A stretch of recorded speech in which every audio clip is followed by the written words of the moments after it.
Uma investigação da Polícia Federal revelou que beneficiários do Bolsa Família realizaram dezenas de transações com um banco que é investigado por lavar dinheiro para o PCC.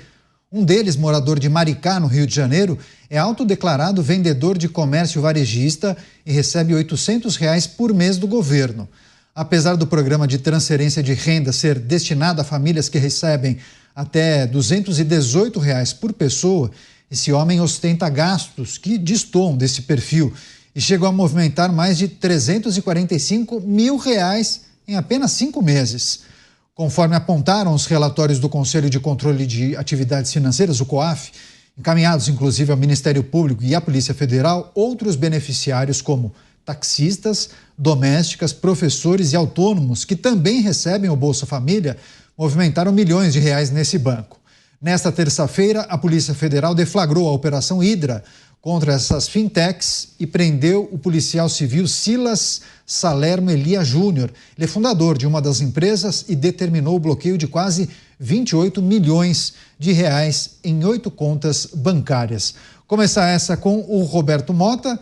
Dinheiro do governo teria ido parar nessas contas bancárias do PCC. Investigação da Polícia Federal e, obviamente, que a gente precisa, além de analisar a atuação dessa facção criminosa, também discorrer sobre esse benefício, né? Que tem o objetivo de ajudar as pessoas mais simples, mas que há dispositivos que fazem com que muitas pessoas acabem fraudando esse esquema do governo federal e recebam o Bolsa Família mesmo sem precisar, né, Mota?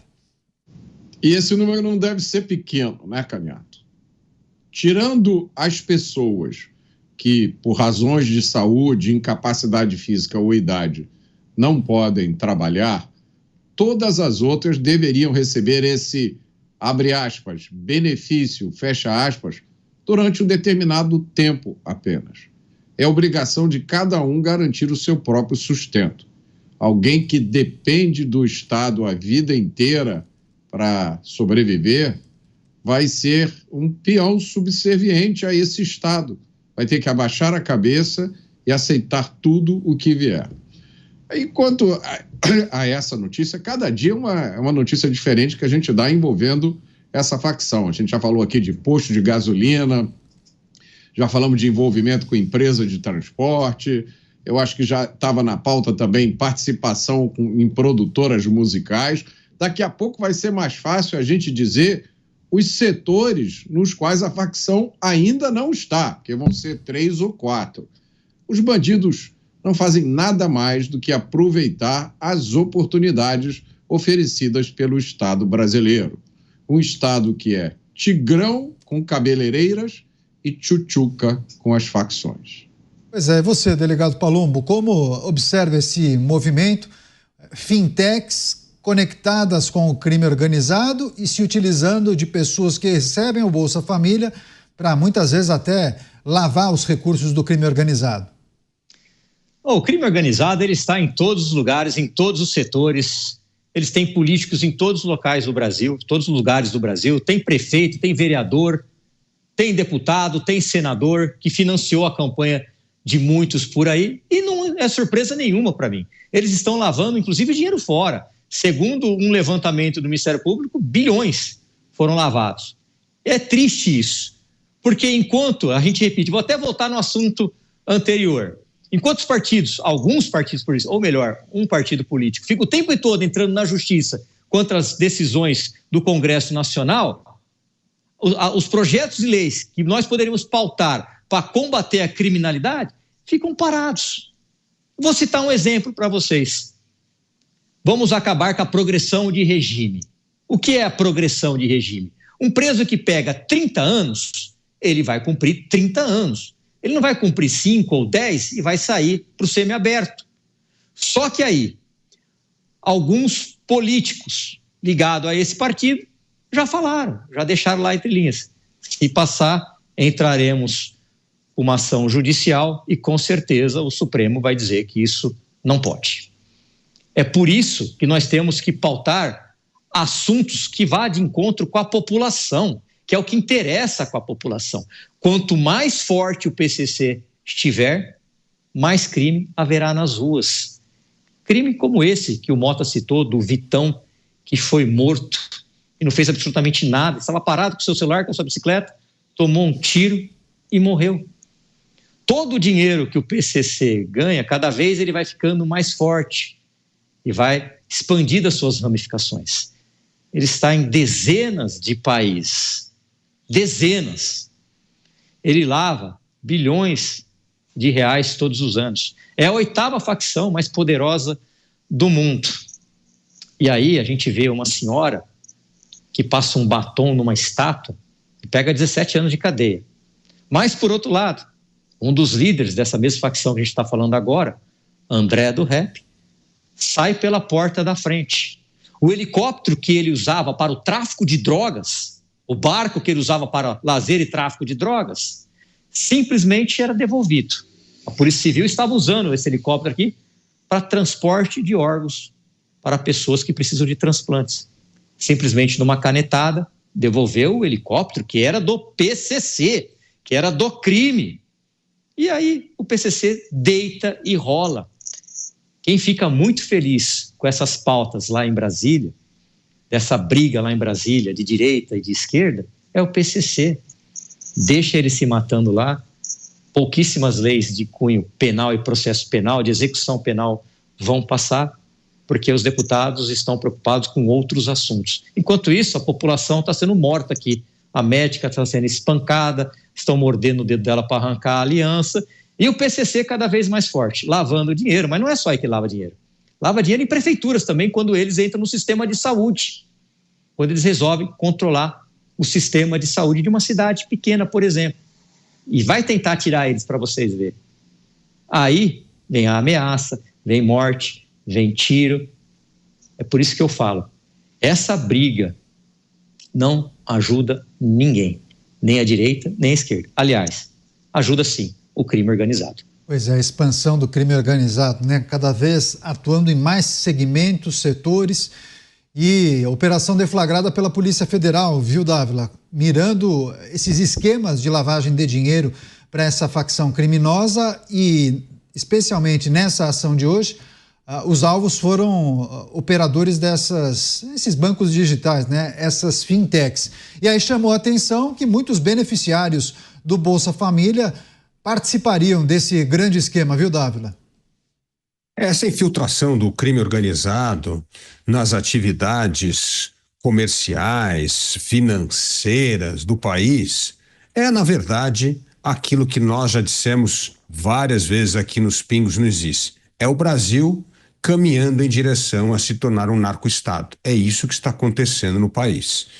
Enquanto o Brasil está a caminho de se tornar um narco-estado, como bem disse o delegado Palumbo, o Congresso não consegue avançar com pautas de endurecimento de pena, que, como bem disse o Mota já em outras vezes, com o grande convidado dele, o Periquitinda, que diz que exatamente que as penas precisam ser cada vez mais duras. É a única forma que os próprios criminosos reconhecem que podem dissuadir pessoas a entrar no crime.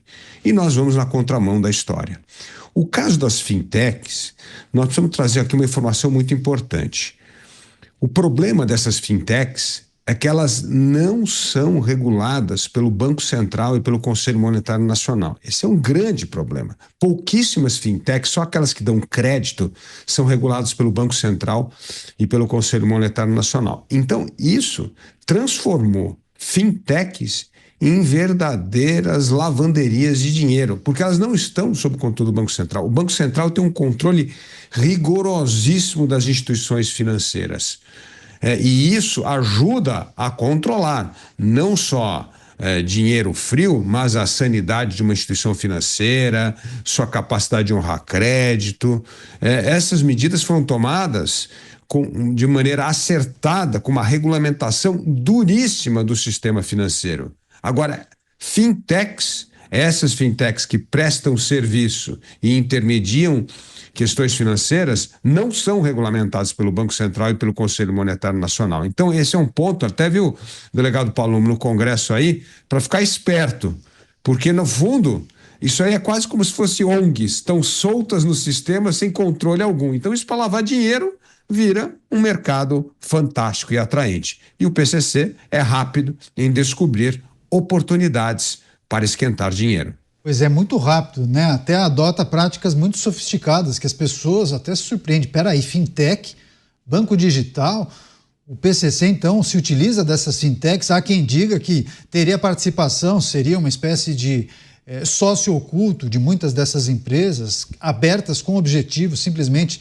de lavar recursos do crime organizado. Eu vou passar para o Mota, mas quer fazer só um arremate em relação ao que comentou agora o Dávila, a necessidade do Congresso também se debruçar e ficar atento a essas movimentações do crime organizado, nessa maneira que a polícia muitas vezes descobre alguma coisa relativamente moderna, né, sofisticada, a operação em fintechs, e o quanto o Congresso tem que correr, né? Porque parece sempre que o poder público está alguns passos atrás do crime organizado, né, delegado?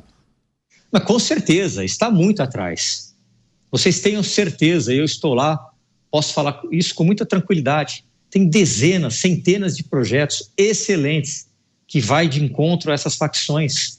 Mas não anda, não pauta, não se tem interesse. Para alguns deputados, o que me interessa se o PCC está lavando dinheiro?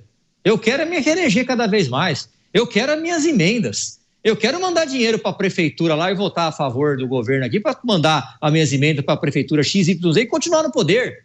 Enquanto isso, o povo sofre aqui fora. É exatamente isso. A Comissão de Segurança e Combate ao Crime Organizado, a qual eu tenho muita honra de fazer parte, nós aprovamos dezenas de projetos todos os anos, centenas de projetos todos os anos. Projetos que poderiam ajudar muito no combate à criminalidade. Mas aí, quando vai para outra comissão, algum deputado que tem um viés político ideológico, diferente daqueles parlamentares que são da bancada da segurança, senta em cima do projeto e não anda. E ele tem o poder de pautar ou não pautar. Quem decide é o presidente das comissões, é o presidente da Câmara, e aí fica quase impossível.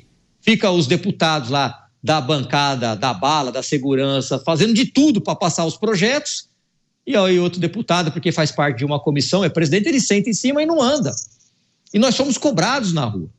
E eu falo para a população, vocês têm que cobrar todos os deputados, mas principalmente aqueles que não querem mudar o Código Penal, não querem mudar o Código de Execução Penal, não querem mudar a legislação, não querem fortalecer a polícia, querem desprestigiar a polícia, querem audiência de custódia, querem tornozeleira, querem pena justa. Aí fica muito difícil. A polícia e esses deputados ficam dando murro em ponta de faca. Você está coberto de razão, Caniato. É muito complicada a situação. Quando é que a gente vai mudar isso? Com a população em cima, cobrando. Porque eu percebi isso no primeiro mês de mandato de vereador, quando fui aqui em São Paulo. Político tem medo de imprensa, tem medo de rede social e tem medo do povo.